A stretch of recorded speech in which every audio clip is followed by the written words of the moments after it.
Good morning to one and all. Today we are going to discuss about the third experiment, that is shape of data and describing relationships. In this we are studied the first thing, tables, charts and plots. Okay, here look at all of you here. What is the main purpose of tables in our programming language? First of all, what the main purpose in the sense, already if you are very familiar this, tables are used to organize the data. For example, that is like a detailed or we can say complicated, it to be described in the format of text, a text. Already I said to you, it is used to organize a data that is to detailed described format in the form of a text. So the reader can allowing to quickly see the result, how it should be, how the table represent to organize the particular data in a detailed form of text. So here in our programming language we use a table function in our language. Okay, table function in our language, just it is used to create a categorical representation. Just it is used to represent a categorical representation in the sense that nothing but it's like a data sets. What I meant to say, data set is nothing but a collection of related set of information that is composed of separate elements that can be manipulated as a unit by a computer. Just a table function in our language, it is used to create a categorical representation of a data with a variable name and the frequency, okay, in the form of a table. We can represent, let's just like a syntax. Can you see the syntax of tables? A table of x here, what the x is a parameter, in the sense x is a here the parameter is a x. What the x represent here? Object to be converted. Okay, in the main intention of tables, just it is used to organize the data in the form of a detailed text. Okay, coming to the second thing here, what the tables command? Charts. If you know charts, how it will be, how the graphical representation of a chart, the main functions of a chart are to be displayed data, and invite a further exploration of a topic,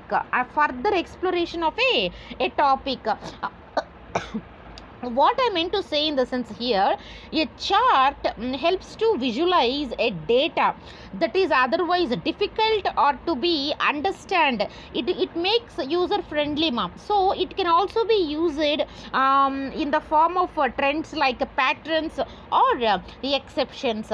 Already if you know charts is nothing but just it is a representation of a visualized data, how the model it should be explored. Okay, it should be understand. It can also use it to form that like trends or patterns or exceptions, whatever it may be. Here if we have different types of charts, like if you are already very familiar with our charts, bar plot, or we can say bar chart, and one more we can say pie diagram or pie chart, and the third thing is histograms.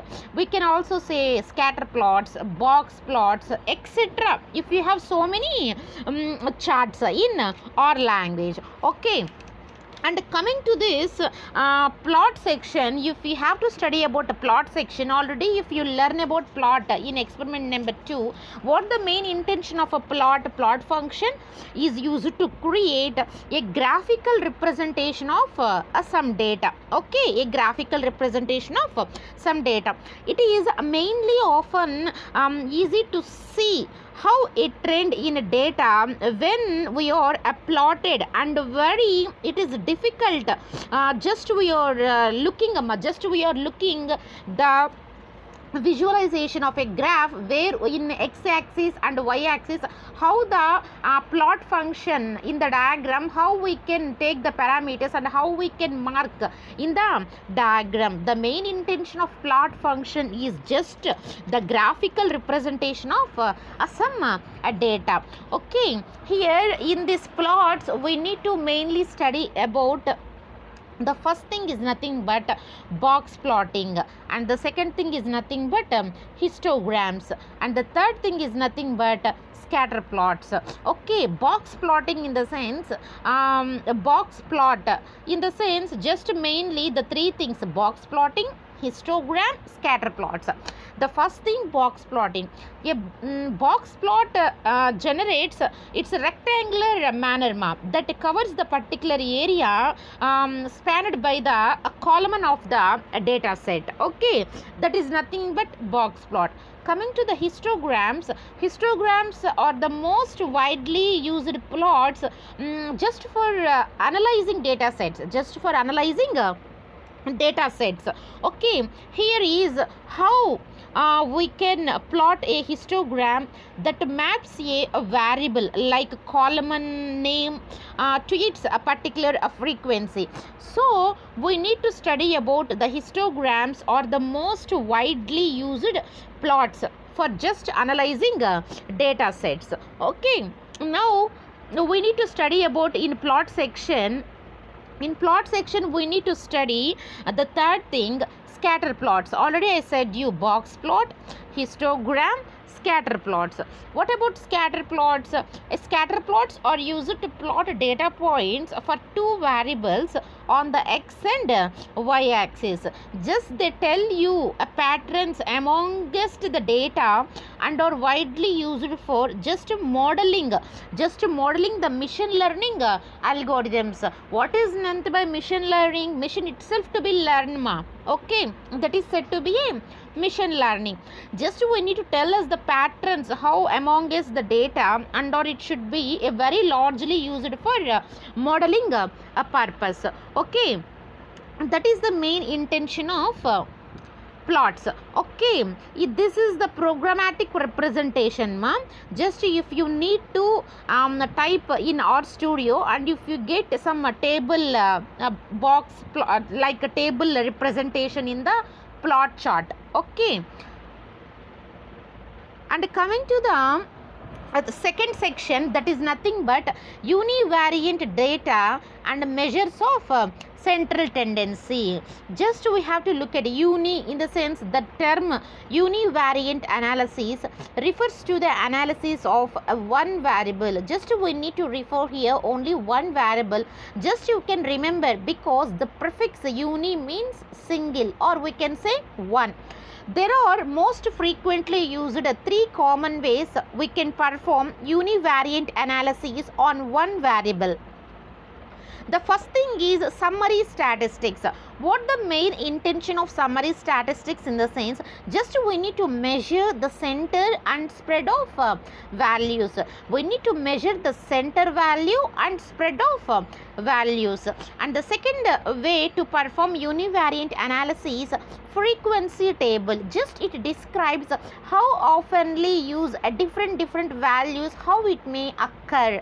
Okay, and the third thing is nothing but charts. Just the charts, already I said to you charts, just it is visualization of some data, or we can say you use it to visualize the distribution of values, use it to visualize the distribution of values. Here I mention measures of central tendency. In this concept we need to study about central tendency performs the following measures. If you have arithmetic mean, geometric mean, harmonic mean, median, mode, these 5 things coming under the concept of central tendency, how it performs the following measures. I will give the material to you. In this we can study a clear cut idea about each and every formula explanation also. What does it mean? A central tendency performs the measures. The first thing is arithmetic mean. Arithmetic mean, the name simply called average of the numbers, just which represents the central value of the data distribution. The central value of the data distribution. And coming to the second thing, geometric mean. The name, it is a type of mean that is computed by, that is evaluated by multiplying of all the data values, and it shows the central tendency whatever you have to be given data distribution.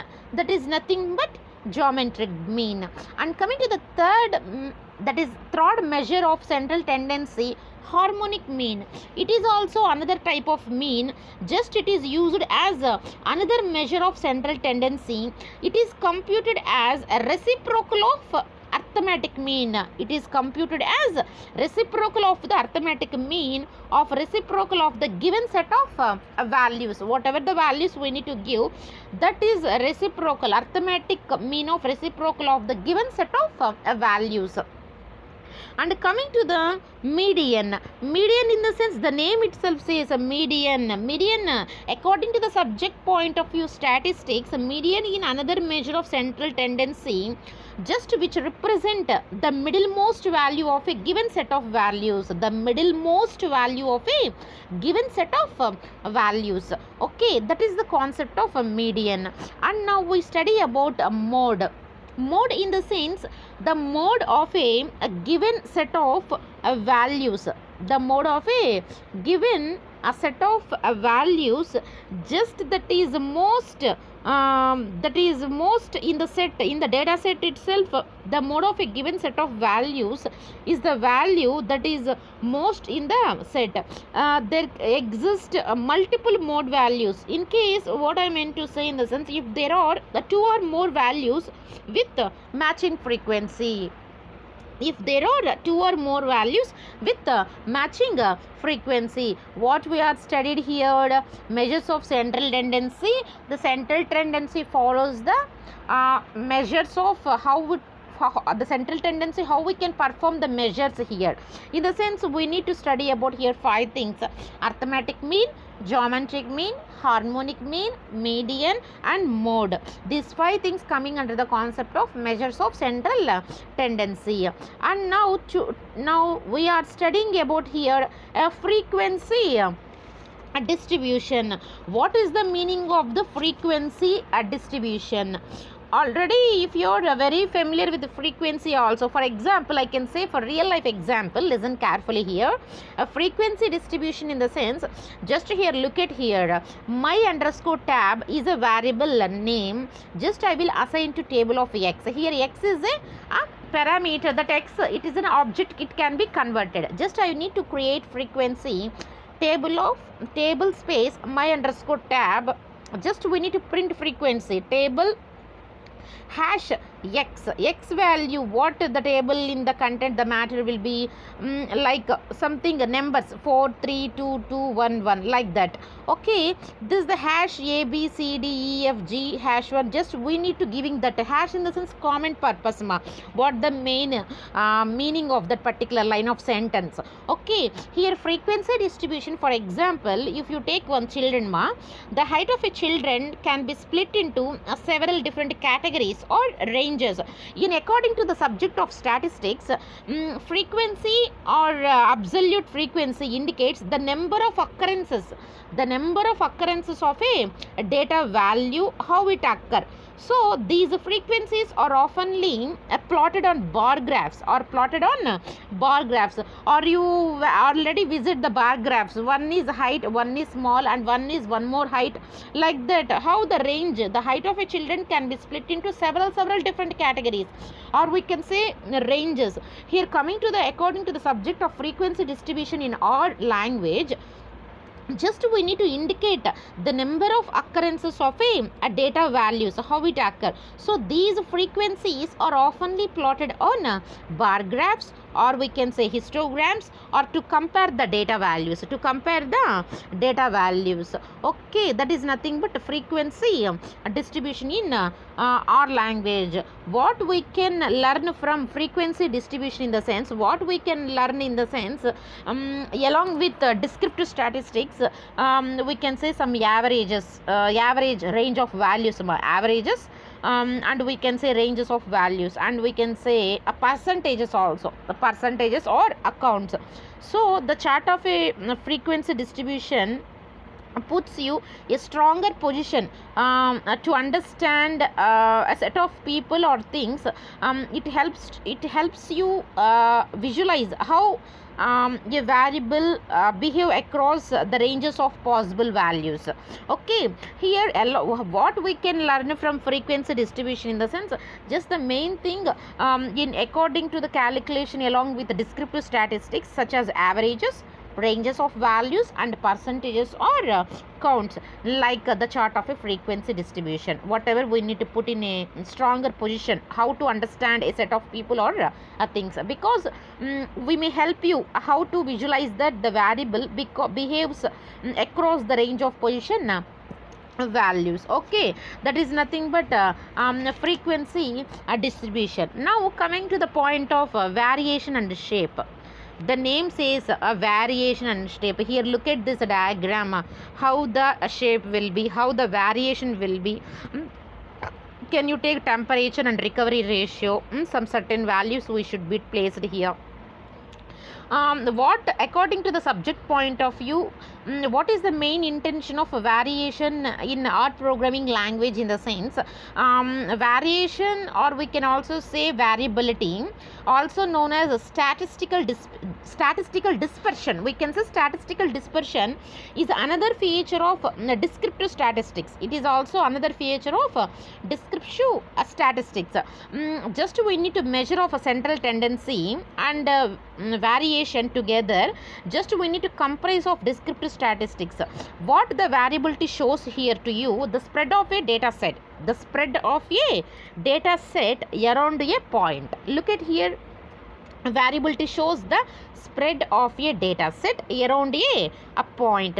How we can find a variation in our programming language in the sense, just we need to calculate the variance in our programming language with var function, So the var function, a built-in function, it is also a built-in function that evaluates the sample variance of a vector,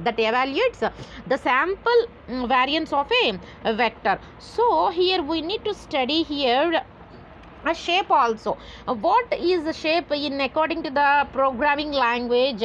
What is shape in the sense? Just we need to analyze for a programming purpose. Shape analysis is a static code analysis. What analysis? Static code analysis technique that discovers and verifies how the property it should be linked dynamically. So what we can say, how dynamically it will be allocated according to the data structures in computer programs, like the shape, like circle shape, triangle shape, square shape, whatever it may be. Okay, listen carefully. What is a shape in a programming language in the sense, in program analysis, the shape analysis is a static code analysis. The technique it discovers and just verifies the properties of just linked dynamically whatever we are allocated data structures in a computer programs. Okay, now we can study about the third thing, that is nothing but multivariant data. What data? Multivariant. Multi in the sense, the name itself says what? Multi in the sense more than, what we can say, more than one data it should be appear. Here look at this figure. Multivariant data analysis, just it is a type of statistics analysis, statistical analysis, just that involves more than two dependent variables, just resulting in a single outcome, a single outcome. So many problems in the world, it can be practical examples of multivariant equations. So whatever happens in the world, due to multiple reasons. What I meant to say in the sense, a multivariant statistical methods are mainly used to analyze the joint behavior of more than one random variable. The main intention of just the data analysis, it is a one type of statistical analysis that involves more than two dependent variables, just resulting in a single outcome. Just here, look at here, if we have seen more than two dependent variables, okay, just use it to analyze more than one random variables here. Okay, and that is nothing but multivariant data. Just we seen the multivariant data analysis. If we have two main factor analysis, two main factor analysis methods we are used frequently in multivariant data. Okay, the first thing is common factor analysis, and the second thing is principal component analysis. The first thing, common factor analysis, which extracts factors based on the variance shared by the factors, and we can say the second thing, principal component analysis, which extracts factors based on the total variance of the factors. So what I said to you, if we have two factor main analysis methods, first thing is common factor analysis, second thing is principal component analysis. First thing what we can say, common factor analysis, which extract factors based on the variance shared by the factors. Okay, and coming to the second thing, principal component analysis, which extract factors based on the total variance of the vectors. Just we can share it here what we can study about multivariant data. The multivariant data, just we are more than one random variables, it can be shown to you in the graphical representation of the particular diagram. In the concept of this multivariant data, we need to study difference between two categorical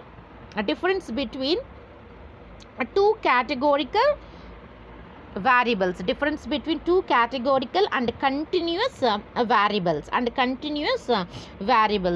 Just here we need to study a multivariant data. What the main introduction of that in the sense, just I have to say multivariant data, listen carefully, amma. Multivariant data, according to the subject of statistics in art programming language, we need to prepare a data in a spreadsheet, amma. We need to prepare data in spreadsheet program, for example like Excels and library data, whatever it may be. Just we need to export to our language.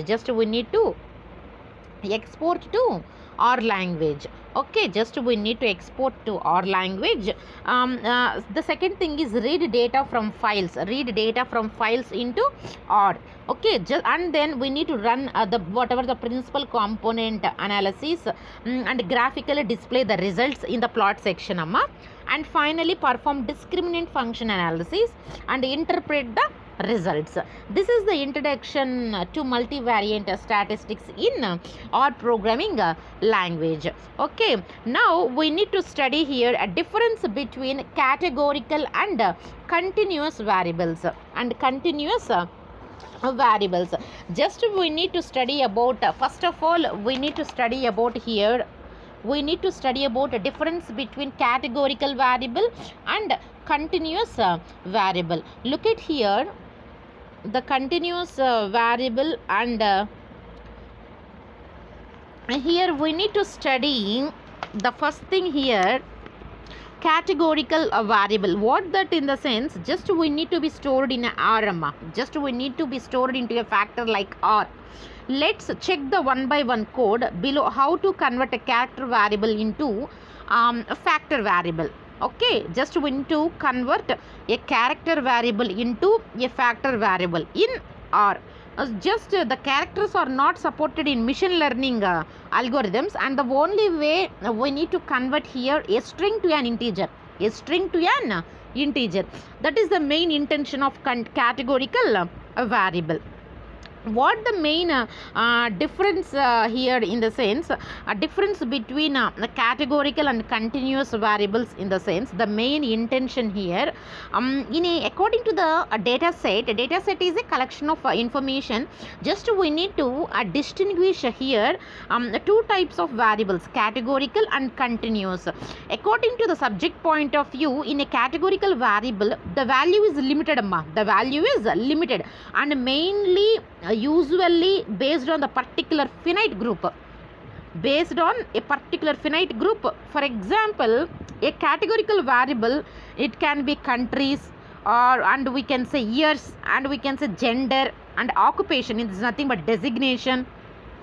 A continuous variable, like coming to the point of a continuous variable, just like a regression analysis, it is a made of group of statistics with a certain set of data set variables, with a set of data set variables. What I meant to say in the sense, a continuous variables, just it is defined as a variable which can take an uncountable set of values. Uncountable, we can't count. Uncountable set of values or infinite set of values, or infinite set of values. Okay, just in continuous, if we have some problem in that, different techniques oftenly used in which the variables are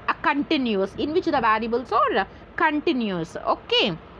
This is the main intention of a difference between a categorical and continuous variables. Here we need to study about here, these are the dependent variables. Look at here, categorical continuous variables. In this categorical section, we need to study chi-square test, ANOVA, in the sense analysis of variance.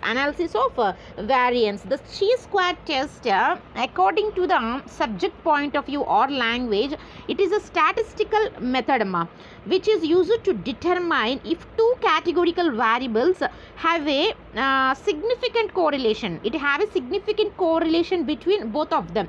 So the two variables are selected from the same variable, same population, population.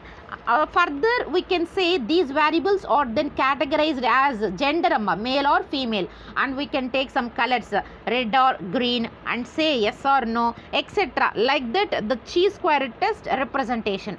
And coming to the analysis of variance, in the sense, this test is centered on different sources of variations. Just it is a typical variable.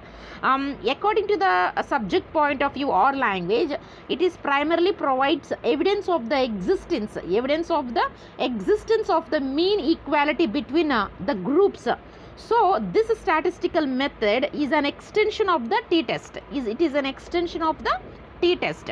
Okay. And coming to the continuous variable, continuous variable. The continuous variable, we need to study about logistic regression, linear regression. Coming to the logistic regression in odd programming, it is a classification algorithm. Just it is used to find the probability, in the sense chance of event success or event failure. Okay, according to the subject of odd programming language, logistic regression is used when the dependent variable is a binary in the sense zeros or ones, a true or false, a yes or no, in according to the nature. Okay, so the logistic regression is used the dependent variable. It is also used a link function like binomial distribution also, And coming to the second thing, linear regression. Linear regression in our programming, it is also an unsupervised machine learning. What algorithm we are used here? Unsupervised machine learning algorithm. So here our language has a built-in function called, we can say, LM of function. Okay. Just we need to evaluate and generate the linear regression model for the purpose of data analytics. This is the main thing of linear regression. Okay. In next video, we need to continue the topics of D-bit and E-bit in experiment number 3. Thank you one and all, If you have any doubts regarding the topic of experiment number 3, contact me. Thank you.